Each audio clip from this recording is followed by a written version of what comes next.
Shalom, saudaraku yang dikasihi Tuhan Yesus Kristus. Tanggal 21 Juni 2022 kembali kita bertemu di dalam kasih Tuhan, dalam persekutuan firman Tuhan.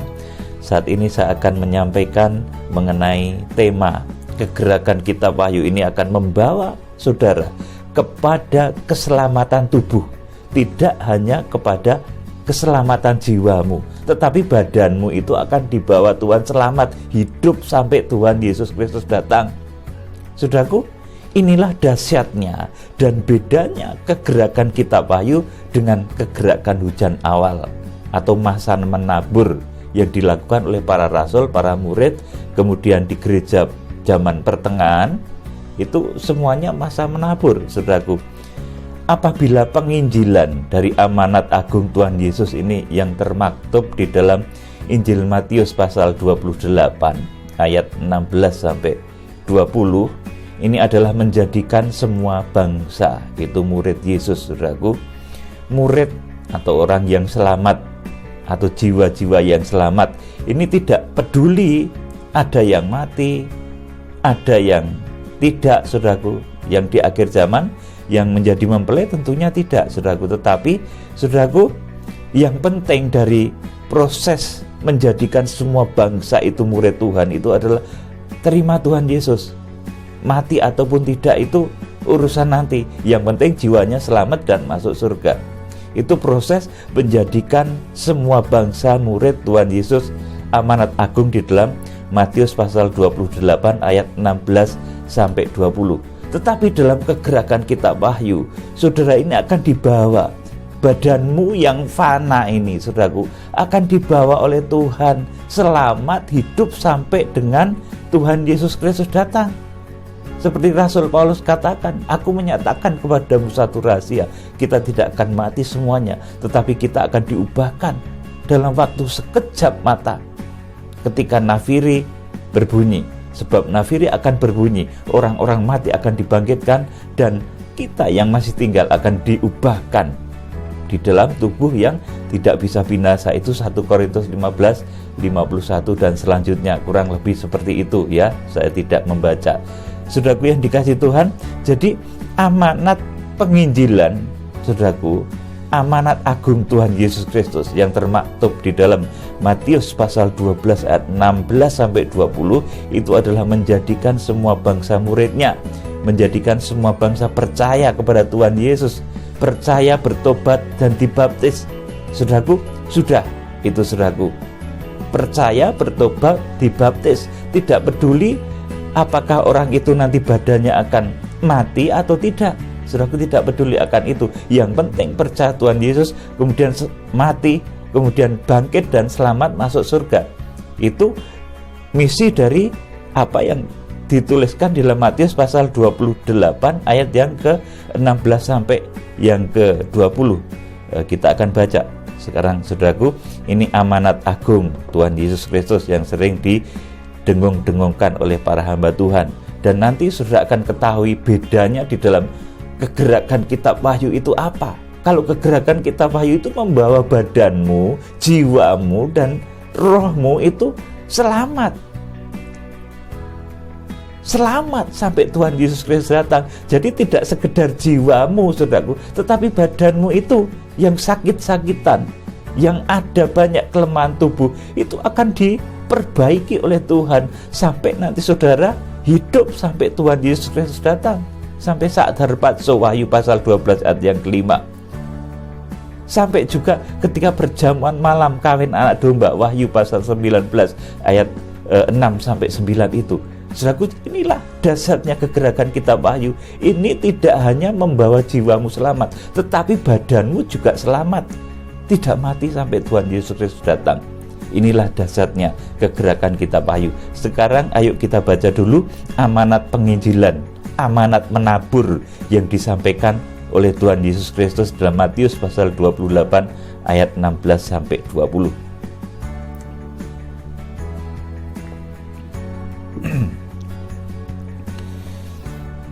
Dan ke-11 murid itu berangkat ke Galilea, ke bukit yang telah ditunjukkan Yesus kepada mereka. Ketika melihat dia, mereka menyembahnya, tetapi beberapa orang ragu-ragu. Ayat 18, Yesus mendekati mereka dan berkata, "Kepadaku telah diberikan segala kuasa di surga dan di bumi." Ayat 19, perhatikan, ini amanat agung. "Karena itu pergilah, jadikanlah semua bangsa muridku dan baptislah mereka dalam nama Bapa dan Anak dan Roh Kudus." Ayat 20, "Dan ajarkanlah mereka melakukan segala sesuatu yang telah kuperintahkan kepadamu, dan ketahuilah aku menyertai kamu senantiasa sampai kepada akhir zaman." Ini kegerakan penginjilan, ini kegerakan hujan awal, saudaraku, ini kegerakan menabur, saudaraku, dan kegerakan penginjilan di mana Tuhan menjangkau umatnya dari seluruh penjuru bumi ini ada batasnya, saudaraku.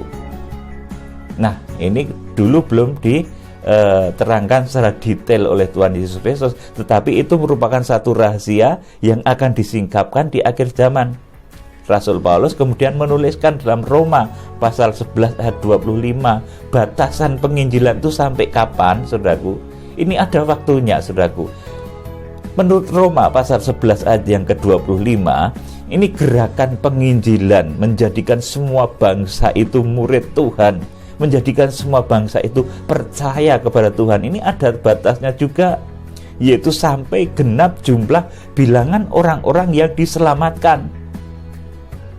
Sampai jumlah bilangan orang-orang yang diselamatkan itu terpenuhi. Saudaraku, Roma pasal 11 ayat 25. Ini kegerakan penginjilan akan berhenti di sana.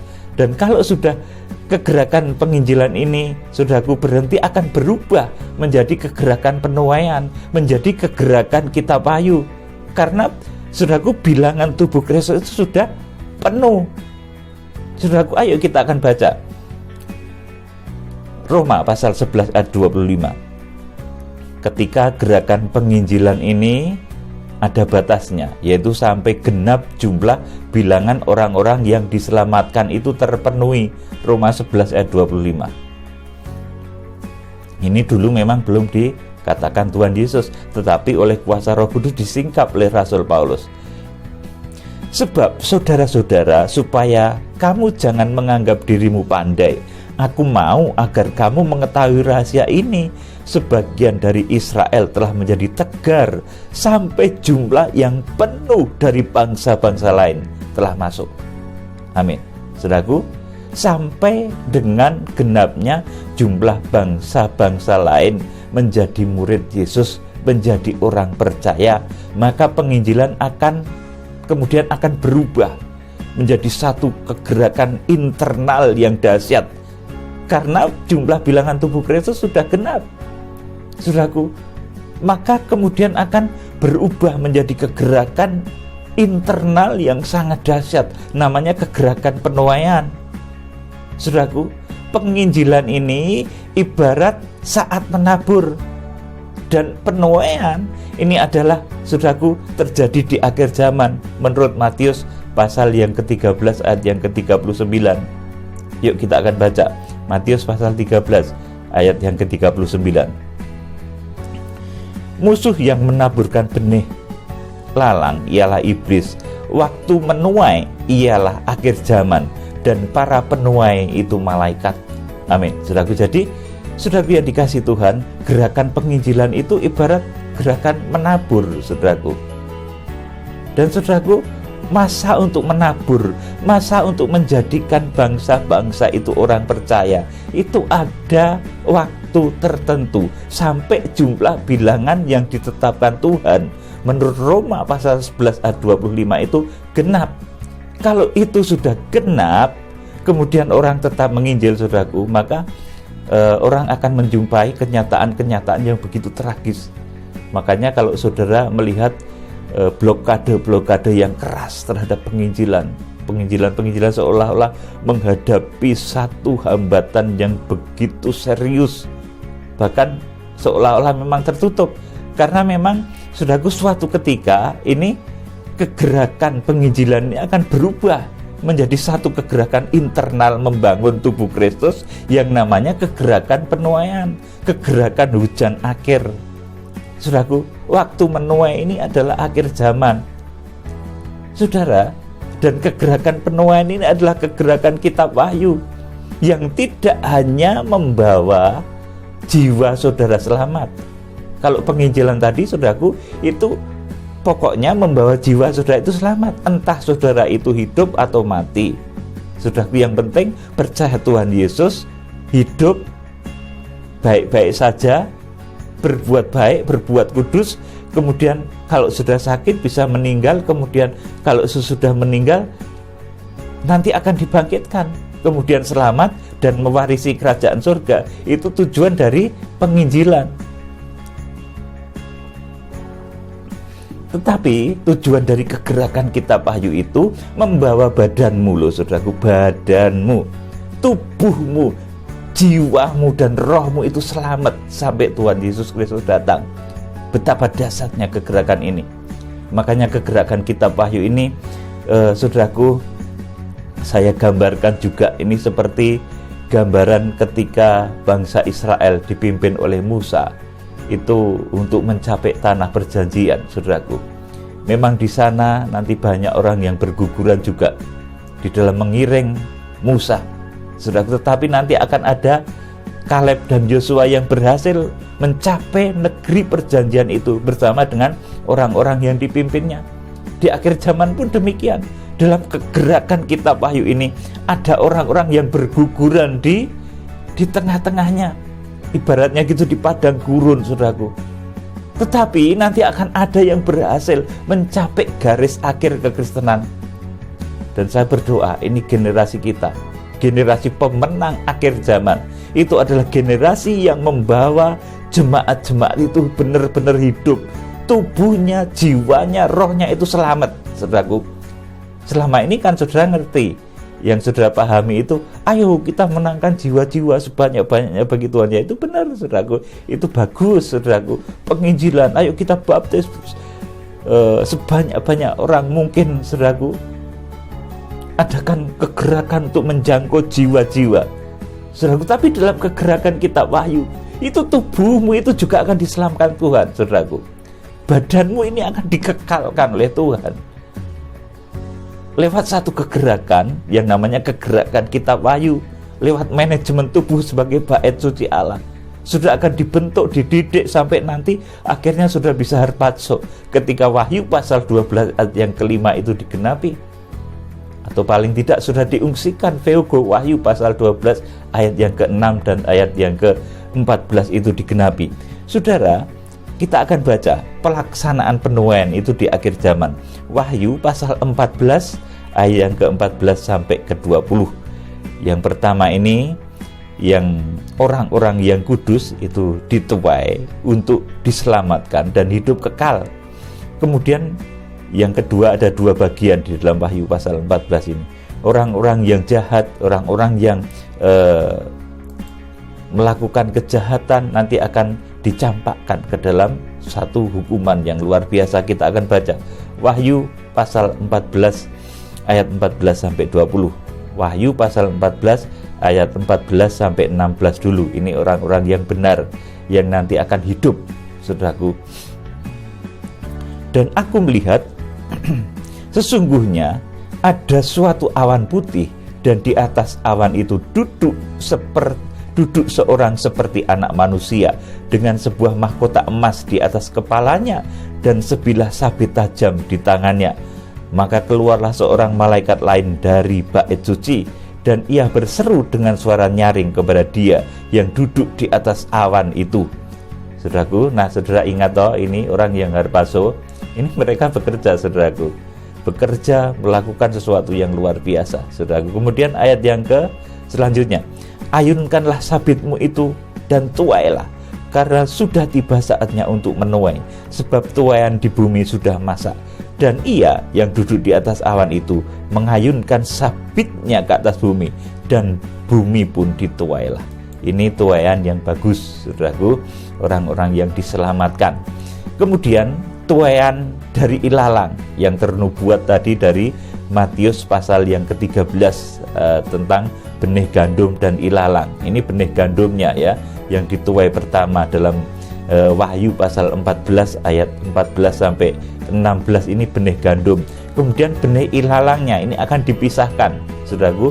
Wahyu pasal 14 ayat 17 sampai 20 ini benih ilalangnya. Dan seorang malaikat lain keluar dari bait suci yang di surga. Nah, ini dari Auranos, saudaraku, dari tempat di mana anak laki-laki itu dibawa, saudaraku, kepada Allah dan ketahtanya itu di sini, saudaraku. Dan seorang malaikat lain keluar dari bait suci yang di surga, juga padanya ada sebilah sabit tajam. Dan seorang malaikat lain datang dari Mezbah.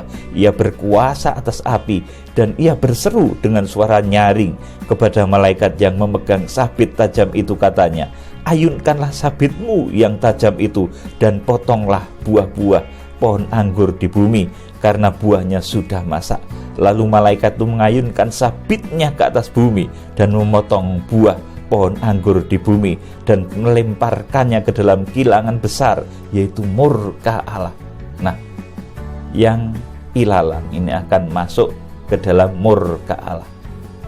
Ayat 20, dan buah-buah anggur itu dikilang di luar kota, dan dari kilangan itu mengalir darah, tingginya sampai ke kekang kuda, dan jauhnya 200 mil. Amin. Saudaraku, ini tuaian di akhir zaman, saudaraku. Jadi masa menuai itu di akhir zaman, saudaraku. Kalau penginjilan, saya ulangi lagi, itu membawa jiwa selamat. Jadi jiwa seseorang itu selamat masuk surga, tidak peduli apakah badannya itu hidup atau mati. Saudaraku, ini penginjilan, cukup sampai di situ, saudaraku. Jadi percaya kepada Tuhan Yesus, bertobat, itu artinya ya bertobat, saudaraku. Kemudian dibaptis, saudaraku, bertobat dari dosa-dosanya dan dibaptis. Kemudian kalau dia mati, itu masuk surga. Penginjilan sampai di sana sudah cukup, saudaraku. Tidak peduli nanti badannya itu hidup atau mati. Ini proses penginjilan atau menabur amanat agung Tuhan Yesus. Jadi nanti ketika saudaraku, amanat agung ini digenapi, Matius pasal 28 ayat yang ke-16 sampai 20 tadi digenapi, saudaraku, itu ya tidak semua orang itu terus percaya Tuhan Yesus, ya tidak, saudaraku. Tetap saja ada yang tidak percaya, itu tetap banyak nanti, saudaraku. Tetapi ada jumlah tertentu orang yang percaya Tuhan Yesus. Tidak mungkin seluruh dunia itu percaya Tuhan Yesus, nggak mungkin. Dan tidak akan terjadi, saudaraku, sampai kapanpun. Melainkan ada batasannya. Masa penginjilan itu ada batasannya. Dan bilangan tubuh Kristus itu ada jumlahnya. Kalau sudah genap, ya sudah. Akan terjadi kegerakan dahsyat di akhir zaman yang namanya kegerakan internal, pembangunan tubuh Kristus, pembangunan bait Allah rohani. Saudaraku, ini dahsyat sekali. Membangun badanmu itu supaya nggak mati loh, saudaraku. Menggenapi 1 Korintus 15 ayat 51, 52 sampai 57 itu. Menggenapi Wahyu pasal 12 ayat yang kelima. Sudah diharpaso, itu gak mati, saudaraku. Jadi kegerakan kita Wahyu itu dahsyat, karena tidak hanya jiwamu yang selamat, tapi badanmu itu juga selamat. Ini gak pernah ada dulu kegerakan seperti itu, dan ini hanya terjadi di akhir zaman. Dulu yang bisa diangkat hidup-hidup, berulang kali saya sampaikan, cuma Henokh, kemudian Elia. Saudaraku yang dikasihi Tuhan, kita akan lanjutkan. Kalau tadi pelaksanaan penuaian sudah, kemudian saya tegaskan lagi bahwa penginjilan itu membawa jiwa selamat, percaya Tuhan Yesus, kemudian bertobat dari dosa-dosa, kemudian dibaptis, dan kalau dia mati, itu nanti selamat, entah mati karena sakit, karena kecelakaan, karena apapun, nanti dia selamat, saudaraku, masuk surga. Itu tujuan dari penginjilan, memenangkan jiwa. Tetapi kegerakan kitab Wahyu itu membawa badanmu, tubuhmu itu hidup, jiwamu juga selamat, rohmu juga selamat dan hidup selama-lamanya. Inilah dasarnya kegerakan kitab Wahyu. Makanya betul-betul kita harus bergumul, karena saat ini adalah saat-saat di mana kita mendekati gerbang ambang pintu masuk kegerakan kitab Wahyu. Saudaraku yang dikasihi Tuhan, kita akan baca 1 Tesalonika 4 ayat yang ke-13 sampai 17. Ya, saya minum lagi. 1 Tesalonika 4 ayat 13 sampai 17. Ini tentang orang yang mati, saudaraku. Itu akan diperlakukan seperti apa, kemudian nanti juga ada orang yang hidup sampai selama-lamanya. Ketika Tuhan Yesus Kristus datang itu Tuhan akan memperlakukan seperti apa, saudaraku. 1 Tesalonika 4 ayat 13 sampai 17. Ini tentang orang-orang yang mati di dalam Tuhan, ya saudaraku. Selanjutnya, kami tidak mau, saudara-saudara, bahwa kamu tidak mengetahui tentang mereka yang meninggal. Nah, ojo ora ngerti tentang mereka yang meninggal. Kamu harus paham tentang mereka yang meninggal. Mereka yang meninggal itu akan kemana, sedang apa. Saudara harus paham hal ini. Saudara, ayo saya lanjutkan. Supaya kamu jangan berduka cita seperti orang lain yang tidak mempunyai pengharapan.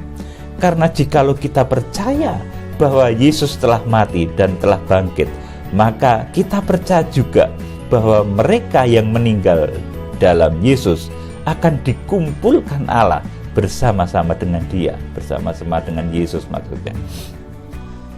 Ini kami katakan kepadamu dengan firman Tuhan. Kita yang hidup, yang masih tinggal sampai kedatangan Tuhan, sekali-kali tidak akan mendahului mereka yang telah meninggal. Nah, ini yang telah meninggal tadi, saudaraku. Apa yang dilakukan Tuhan terhadap orang yang sudah meninggal? Sebab pada waktu tanda diberi, yaitu pada waktu penghulu malaikat berseru dan sangkakala Allah berbunyi, maka Tuhan sendiri, ini bukan Tuhan sendirian ya saudaraku, artinya betul-betul Tuhan yang akan turun itu, saudaraku. Seperti dulu ini sudah saya jelaskan, ini bukan Tuhan sendirian selirit gitu, artinya bukan, saudaraku. Bukan Tuhan sendirian turun, itu bukan. Tuhan sendiri dengan Tuhan sendirian itu beda artinya, saudaraku.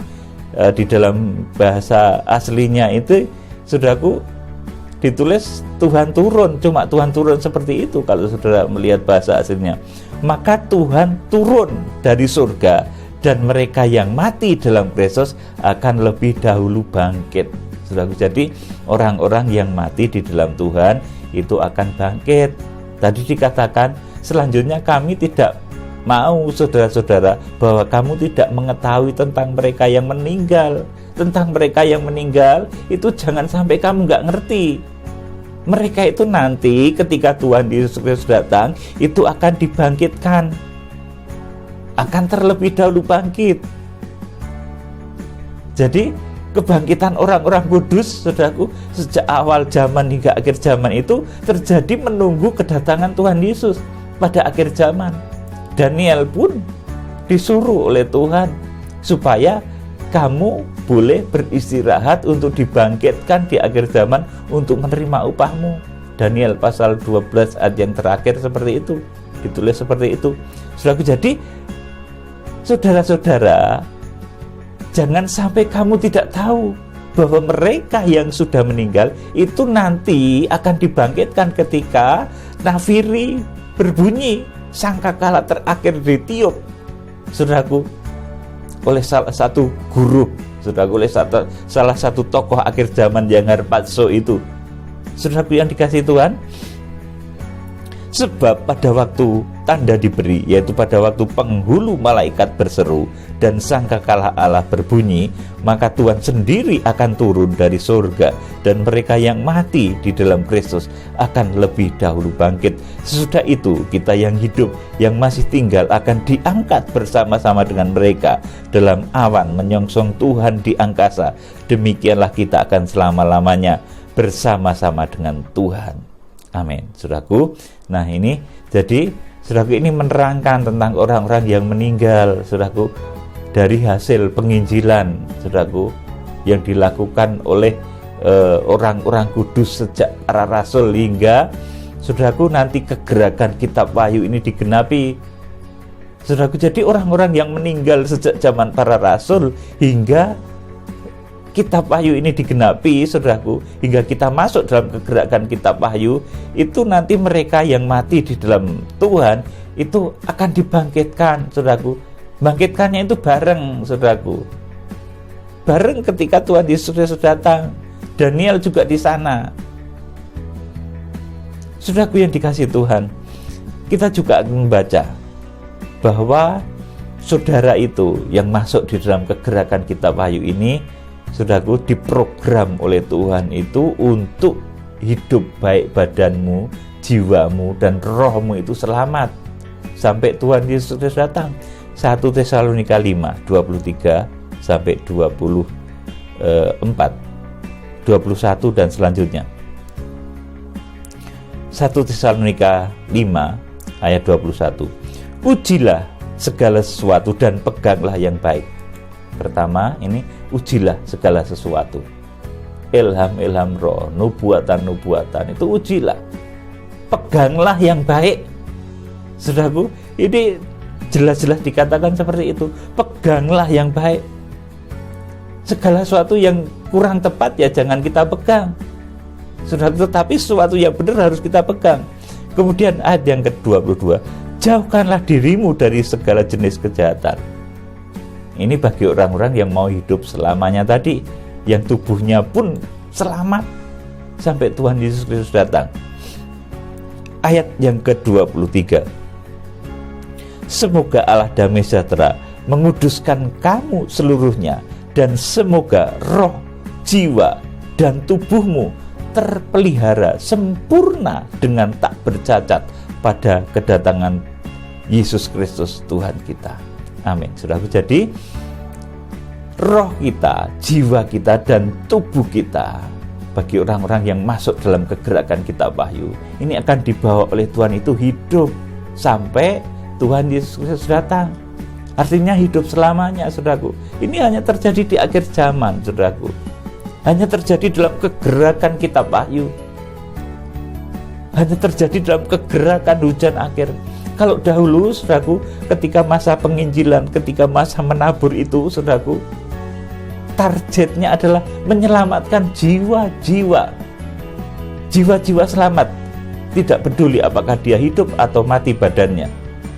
Tidak peduli apakah tubuhnya hidup ataupun mati, yang penting jiwanya selamat. Percaya Tuhan Yesus. Tetapi dalam kegerakan Kitab Wahyu, ini tubuhmu akan diselamatkan oleh Tuhan, jiwamu akan diselamatkan oleh Tuhan, dan rohmu akan diselamatkan oleh Tuhan. Betapa dahsyatnya kegerakan Kitab Wahyu. Oleh karena itu, manfaatkan waktu-waktu yang ada supaya saudara semakin menguduskan diri, supaya saudara semakin menguji diri setiap waktu, setiap saat. Saudaraku, setiap saat, setiap waktu memiliki kerendahan hati untuk mendengar suara kebenaran. Saudaraku, sebab ada orang itu yang sombong, tidak mau mendengar suara kebenaran, akibatnya dia tidak ngerti. Saudaraku, ini banyak. Kalau dahulu ya termasuk Herodes dan ahli-ahli kitab itu, saudaraku. Mereka tidak tulus seperti orang Majus yang datang kepada Tuhan Yesus. Saudaraku, congkak, sombong, itu banyak, saudaraku. Itu membuat betul-betul nanti tidak mengerti.